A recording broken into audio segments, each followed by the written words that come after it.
Buenos días, presidente, con su permiso. Buenos días, doctor Jorge Alcocer y compañeros. Es un honor para mí estar aquí frente a representantes de los pueblos indígenas que pues guardan una sabiduría muy importante y con quienes desde el CONACYT estamos estableciendo un diálogo profundo de saberes en favor de nuestro país. Vamos a resumir los logros y retos del CONACYT en estos primeros 3 años y medio, con énfasis, obviamente, por el día de hoy en el tema de la salud. De acuerdo al Plan Nacional de Desarrollo del 2019 al 24,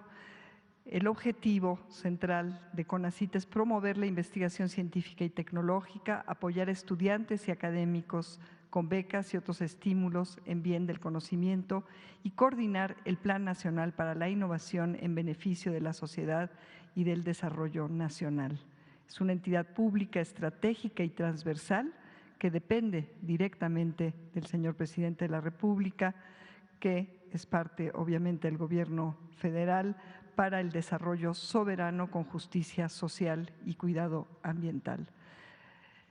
¿Qué es lo que nos encontramos cuando llegamos a esta institución? Una fachada de institución pública y, sin embargo, un CONACYT paralelo en las sombras que refleja muchos de los signos del régimen neoliberal. Una normativa para hacer legal lo inmoral, transferencias millonarias a favor de intereses creados a costa del propio desarrollo científico y tecnológico, privatización de posgrados, dependencia tecnológica, subrogación de funciones sustantivas e ineficiencias administrativas con grandes dispendios y grandes pasivos, como vamos a ver. Un instrumento fundamental para permitir esto, lo muestro en esta transparencia, fue la generación de estos 91 fideicomisos con los cuales nos encontramos, que se fueron gestando desde la presidencia del presidente Fox, ya durante la presidencia del licenciado Felipe Calderón, empezaron a transferirse cuantiosas cantidades de recursos a estos instrumentos que vuelven opaca la administración de estos recursos del pueblo de México y llegaron a su cúspide durante el sexenio pasado, durante la presidencia del licenciado Peña Nieto. Nos encontramos una gran cantidad de recursos que en vez de reportarse como no ejercidos, como subejercicio, que es una muestra de ineficiencia administrativa de los recursos del pueblo de México, estaban ahí acumulados, no les dio tiempo de ser repartidos y, sin embargo, pues había una gran expectativa de los intereses creados que habían sido beneficiados,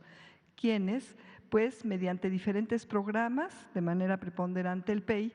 muchas empresas, aquí puse una muestra, como ustedes pueden ver, la mayoría son empresas transnacionales que de manera paradójica, en vez de financiar el desarrollo científico, como sucede en muchos países del primer mundo, estuvieron recibiendo estos recursos cuantiosos, pero que sumaron más de 45,000 millones de pesos,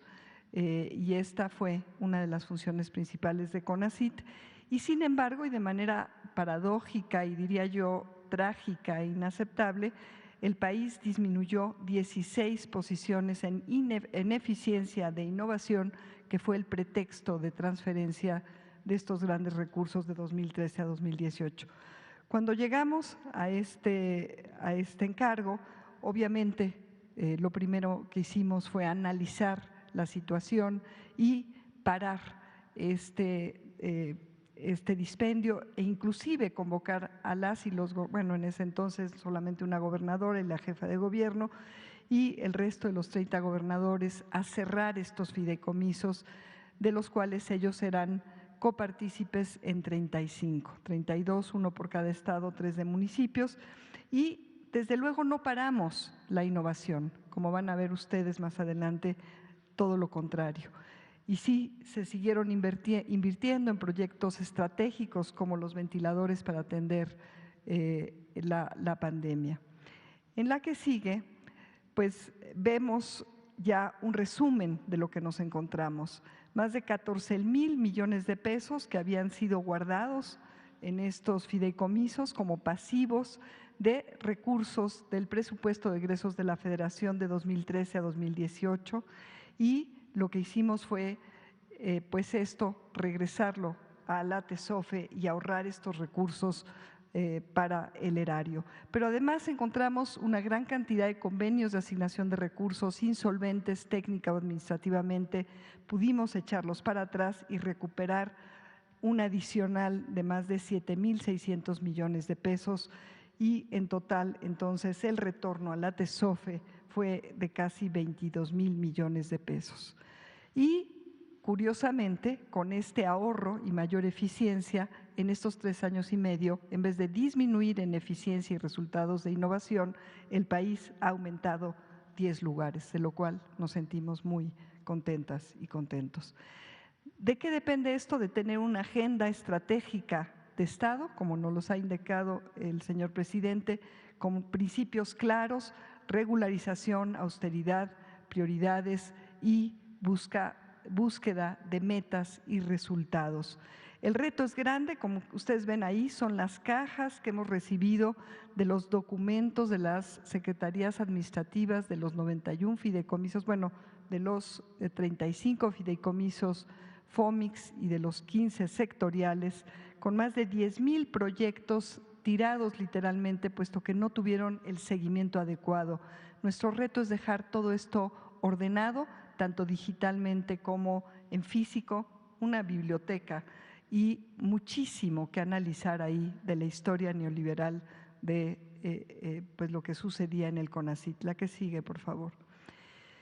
¿Cuáles son los ejes principales? Bueno, el primero y más importante, el apoyo a los estudiantes. ¿Y qué es lo que nos encontramos? Una tendencia privatizadora del posgrado. Fíjense que ya para cuando inició este primer gobierno de la Cuarta Transformación, 64% de la matrícula de posgrado estaba privatizada, violando lo que dice la Constitución. La educación a todos los niveles es un derecho y no debe ser un privilegio. Y solamente el 36% de la matrícula en entidades públicas. Pero, trágicamente, en estas ya más de la cuarta parte de los posgrados estaban de facto privatizados,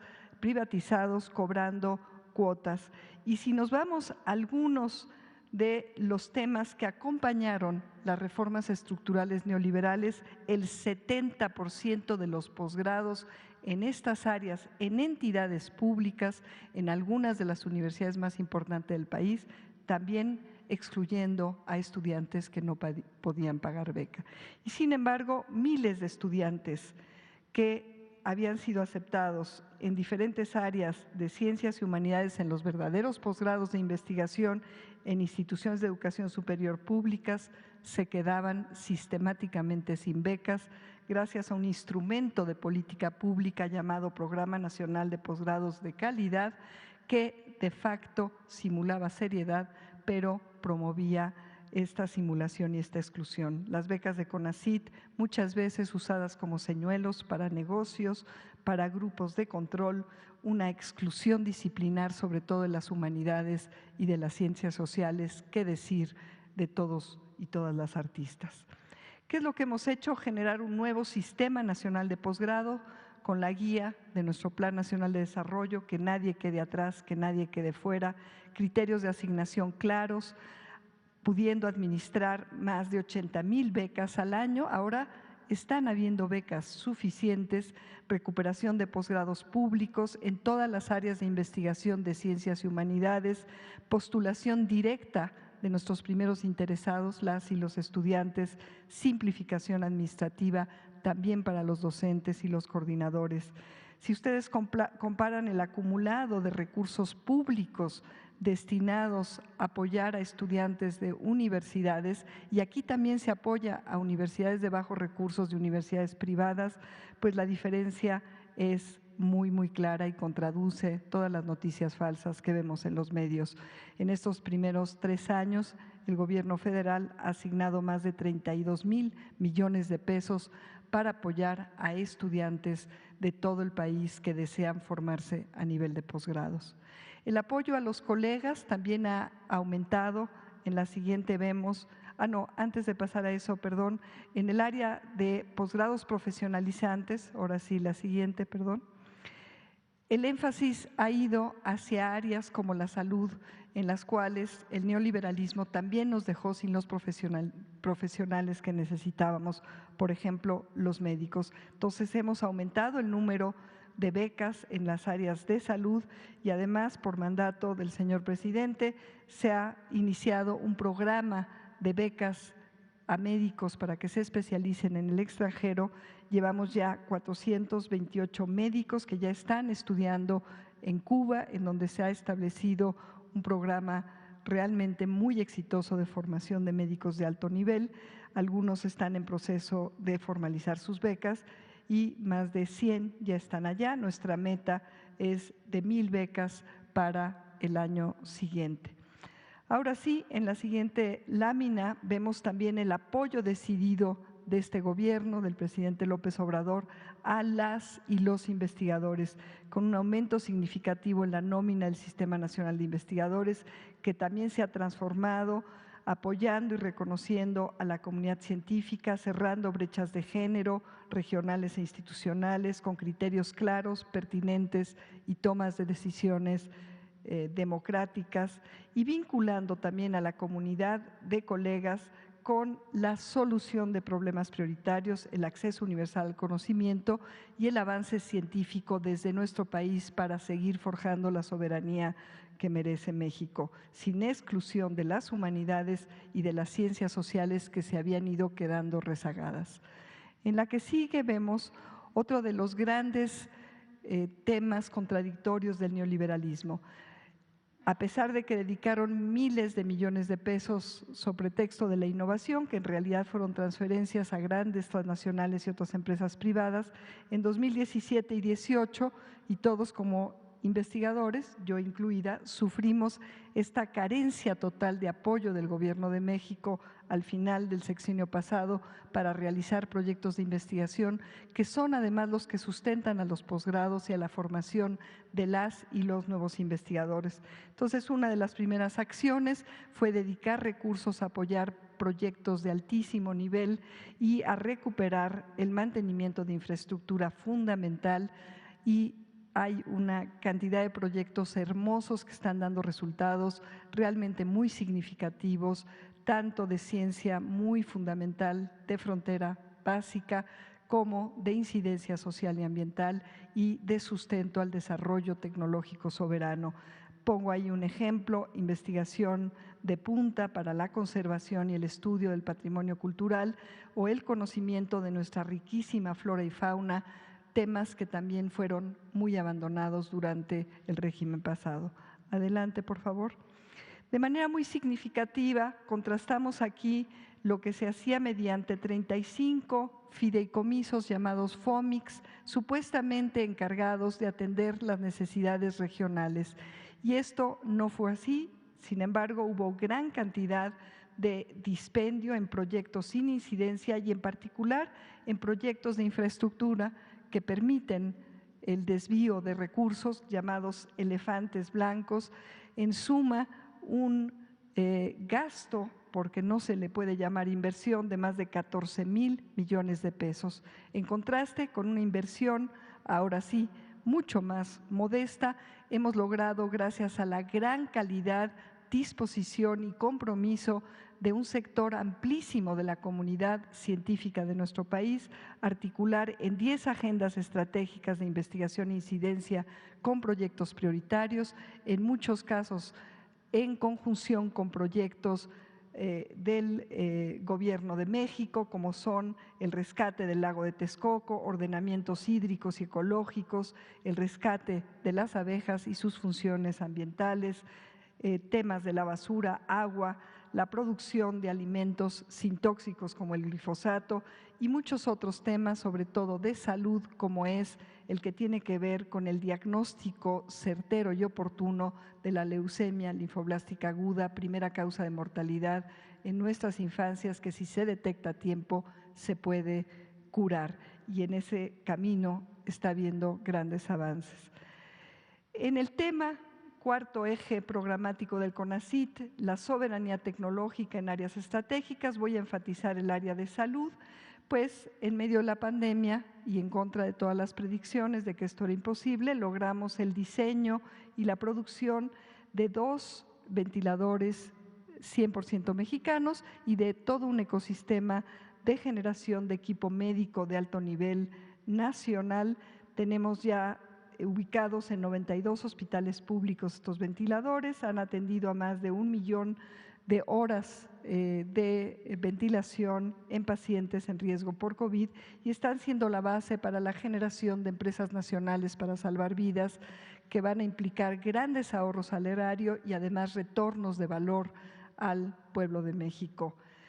Tenemos otros desarrollos, muy rápido menciono algunos: un stent mexicano para atender enfermos con infarto, torres de alto flujo para oxigenación, biocerámicos para la regeneración ósea y cicatrización, biosensores para la detección de virus, antivenenos y otros sueros. Y además se ha instalado infraestructura novedosa, única en Latinoamérica, como el primer Laboratorio Nacional de Vacunología y Virus Tropicales, el Instituto Politécnico Nacional,